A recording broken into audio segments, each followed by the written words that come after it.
welcome back. In the last video you see the gearbox go in, and I've since that gearbox went in. At the end of it I was saying about the detonate start and that spring washer that was it was a bit loose, wasn't it? So I contacted Ian of Ian Marshall. I think I've got one of these stickers somewhere. Marshall Speed and Customs up there. I can't get used to this, it's working backwards, isn't it? But yeah, you get it. Ian Marshall Speed and Customs. I asked him about it and he had a couple of spring washers. Really happy. He just sent them out to me. Didn't want nothing for them. So thank you very much there. So that's that all done. The next thing I did say about, I think I said about it anyway, doing the oil pump, but that goes on the underside of the engine. And to be honest, to put anything on the underside of the engine means that the engine is going to become unsturdy on the bench. So I think what I'm going to need to do is I'm going to need to make a jig for the engine. So I can build the engine in the jig before it goes into the frame. And then I've got an engine jig really, haven't I?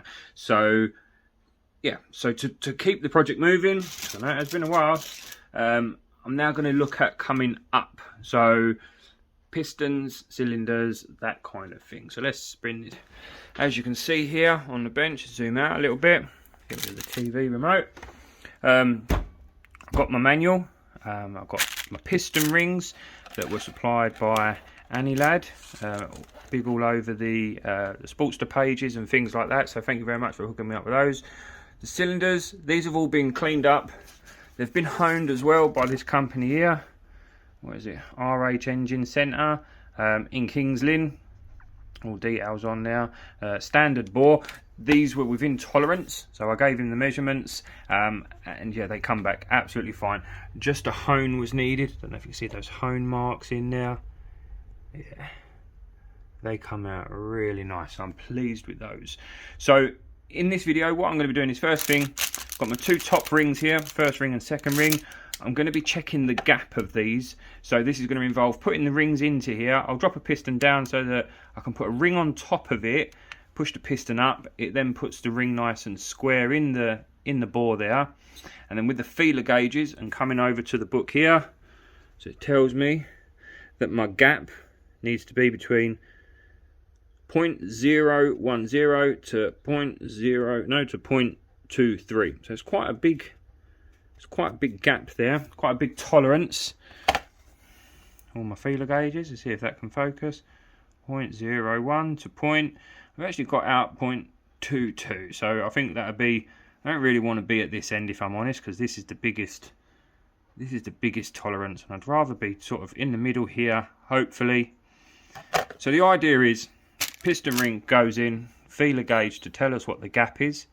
If we need to open it up at all, we just file it. Literally it's just like 1 or 2 passes with a file until we get that gap just right. So still to do with the coefficient thermal expansion of this metal. Once it gets hot, get me with a fancy fucking big word there. Once this piston ring gets hot, we don't want it seizing up, the two ends touching inside and seizing up on the piston and causing us all sorts of damage inside.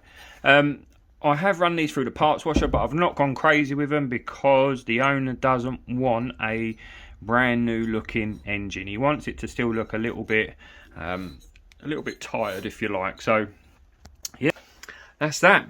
That's a new addition. Got the TV on, watching Quickie at the moment. There's a hint to the next build there, isn't it, as well? So let's get away from that.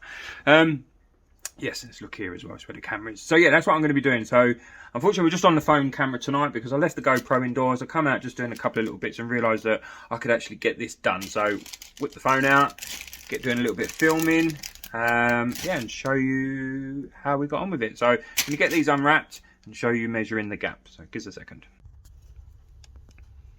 Okay, so as you can see, I've put the piston ring in. See if I can focus on that a little bit.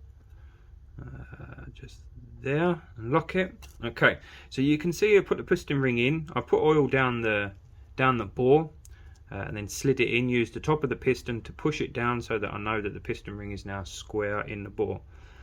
I can't lie, I've already checked the gap, so I already know what it is, but now I just want to show you the process of doing it. So I've got 2 feeler gauges out. I don't know if you can actually see the number on this one or not because of the light that I've put in position, but it just flashed there. It's 0.018. You can just see it on the top near my little finger here. Yeah, you got to, oh there it is, it's 0.018. And if I put that one in, we can see that it goes in. And because there's no light coming through, if I rock it back, you can see the light come through. Rock it forward, you can see the light at the back. Because I've managed to get rid of all light, we know that that one has gone in there fine. There's no drag or anything, just a very slight bit of drag, if I'm honest, as I pull that up. That line is just left a line in the oil. Now if I flip it round to the .020, or sorry, 0.20. If I drop this one in now, we can see that it's just starting there. It's gone in, but it won't allow me to pull up. So it's forced its way in. You kind of rock it backwards and forwards, it goes in. But you can see it's not allowing me to pull up. So that gap there is somewhere between 0.018 and 0.020. So we're within tolerance there. We're towards the bigger end of it, but we're within tolerance. Not going to show you me do every single piston ring, you don't need to see that. But I'm just going to repeat the process for the second piston ring, the oil piston rings as well, and then do the same on the other cylinder. Once I'm happy with that, the pistons themselves, they've all been cleaned up, they're all looking good. Just dripping in a bit of parts washer at the moment, so they'll all get dried off, cleaned up, all that kind of stuff. Then we'll get the pistons mounted onto the con rods. Not sure if there's a gasket that goes at the bottom of these. There might be some O-rings or something. I really can't remember what it is. I'd have to go through the set, look through the book. Yeah, and then we'll look at putting the cylinders, the pistons and all that onto the engine, I guess. And then that's kind of the top end closed up, except for the heads. But the heads have got to go away for some work. They need the valve guides replacing because they're starting to rust. They're not a very good quality, unfortunately. Not been looked after. Not sure if we need new valves yet, but once I take them to the machine shop, because it's not something I can do here, once we take them to the machine shop and he has a look, he'll be able to tell me whether we need new valves or not. Fingers crossed, because at the moment we're still going to be looking around about £200 just for the valve seats, just to have the valve seats done. If we need valves as well, I'm not quite sure what that's going to do to the price of this engine. So I'll have to go back to the owner and sort of tell him what the coup is. So yeah, I'm just going to crack on with the rest of these piston rings, and then I'll come back to you and we'll show you putting the pistons on and all that kind of stuff. So yeah, see you in a bit. So, quick camera swap.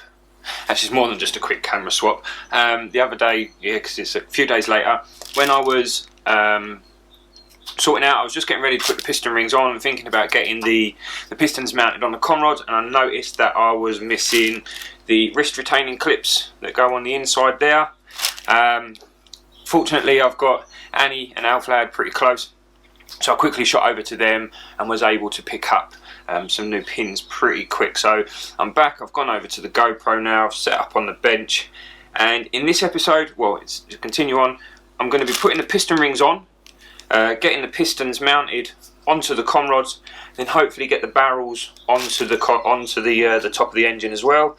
Then I'm going to need to be looking at getting some kind of jig, like engine stand or something, to be able to hold the engine, because it's becoming really sort of unsecure. It's just sitting under its own weight, and it rocks around a lot. It's not very safe. So maybe by the end of this episode we might have a jig for it to sit in. I'm not too sure. It may be the next episode, but we'll see. So I'm not going to show you exactly how to install these piston rings. I mean, you've got your grooves here, oil ring, you've got your compression rings that go at the top.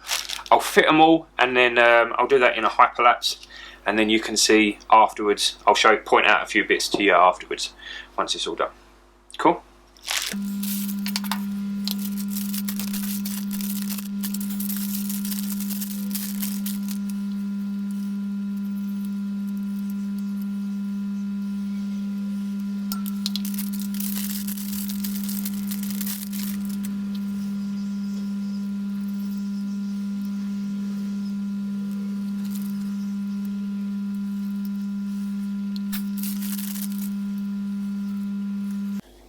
So one thing I will quickly point out, this is the second oil ring, so the middle one, if you like, or second one down or second one up, whatever way you want to look at it.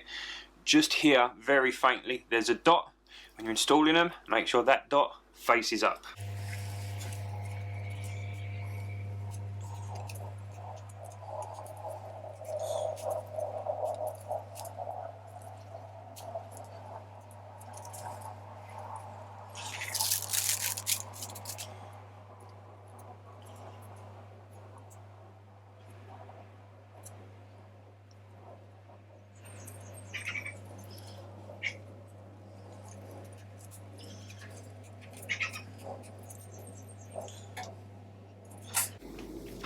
Right, so there's all of our piston rings installed onto the piston. Have to excuse my dog, she's decided that she wants to bark at everything that flies past or moves past the garden. So you just have to put up with that. You'll notice on the top it says it's a standard piston. It's got an arrow on it. Arrow points to the front of the engine. The oil filter housing, this is the front of the engine, gearbox at the back. So the arrow has to point that way. Next thing the manual tells you, as you can see, I don't know if you can see it too well actually, but where the rings don't quite meet there, these you want to offset all of them so that all the openings are not in a line. So if you can see at the moment, you've got the second oil ring which is directly below it. I've got that opening there. So what I like to do is it tells you to have them minimum 90 degrees off. So I like to spin that one all the way round so that it's now 180 degrees off. You never have them on this plane, on the this straight across here or straight across that way. Always have them at opposite diagonal angles like that, and then just have to rearrange the oil rings underneath so they're the same. So one oil ring will sit this side and one oil ring will sit that side.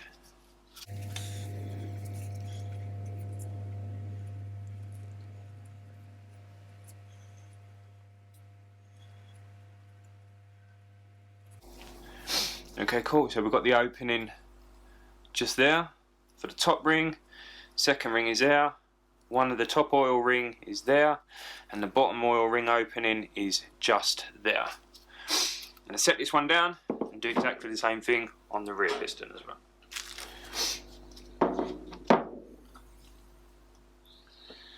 Okay, right, there's all the piston rings installed. Best to start from the bottom and work your way up, so then you're not trying to get rings over the top of other rings. So for this particular one on the rear, it went a little bit different to the front one. You have to put the center oil ring in first, then I put the bottom one in and the top one, then put the middle compression ring in, and then your top compression ring in as well. As you see earlier on, we've already gapped them, so we know they're all in spec. Now it's just a matter of getting them up onto the connecting rods, get the pins pressed through, get them oiled up. We'll get the cylinders over, get the base gaskets on, and get this pressed down, and yeah, get moving on. Right. So before we mount these, hopefully to help make it a little bit easier, it does tell you to oil up the rings. So just want to give them a nice smear all the way round. It'll help them on when when they go down into the cylinders. Try not to rotate the rings too much, or if at all.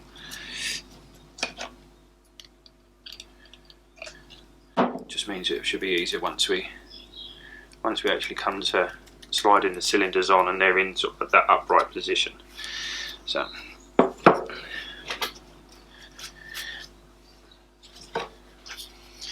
bit of oil for the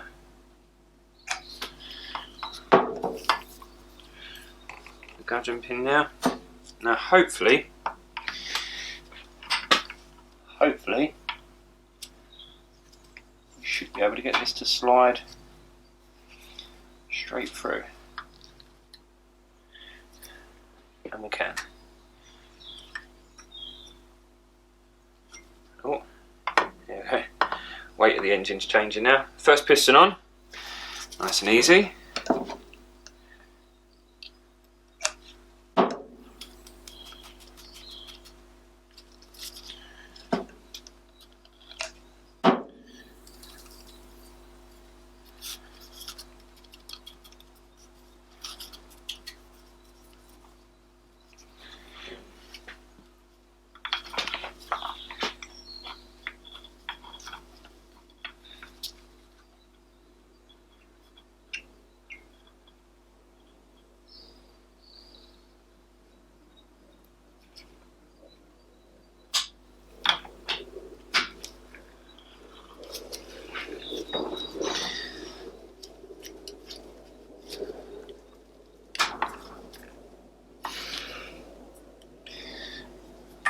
second one. Next up, we've got the wrist pin retainers, and it was these silly little things that were stopping me from getting this on last time.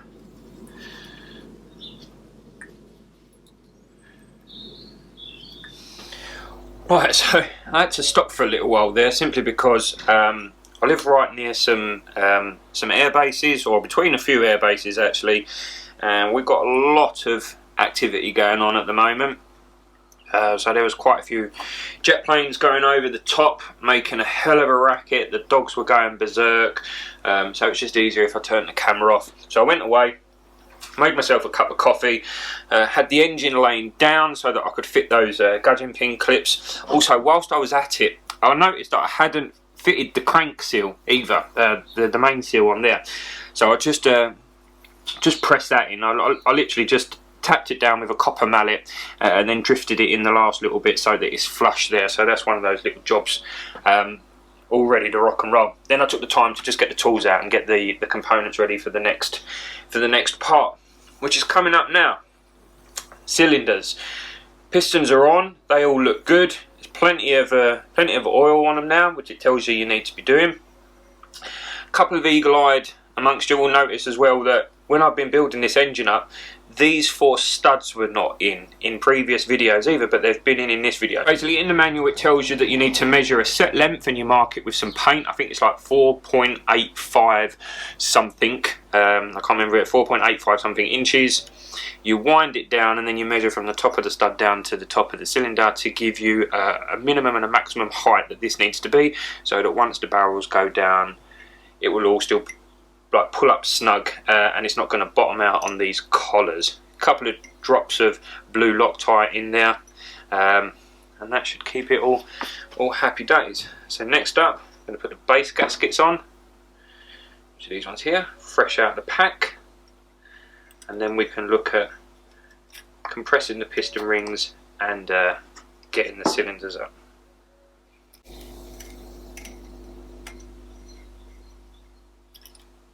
It. One of the things I always set out to do in these videos is try and show you absolutely every step of the way, you know, of building these engines. But I can't deny it, this is the first time I'm going to do it, but I am not going to show the previous attempts because I am embarrassed at how much I've struggled with just trying to get a cylinder over the piston rings. I've got a piston ring compressor. The problem I'm having is every time I try and push the cylinder down over the piston, the engine's rotating. So I've gone away, I've had some lunch and I've had a little think about it, and I've come up with an idea. So every time I try to put the barrel over, compress the rings, all that happens is the engine rotates. If I push down on that, the engine will rotate. So I need it somehow held up there whilst I slide the barrel down. So I come up with this ingenious idea. It is called a 15/16 spanner.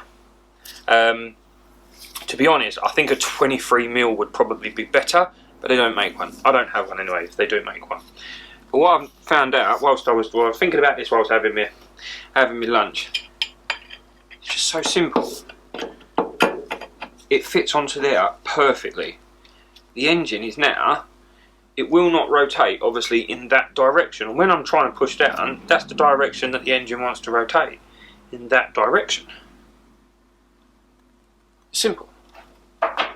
Simple. The thought process is simple.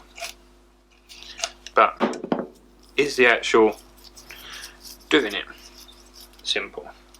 So we're going to have another stab at it. Or in your case, this is going to be the first stab you see me have here, because I did make a bit of a boo-boo. So just bear with me. Bear with me.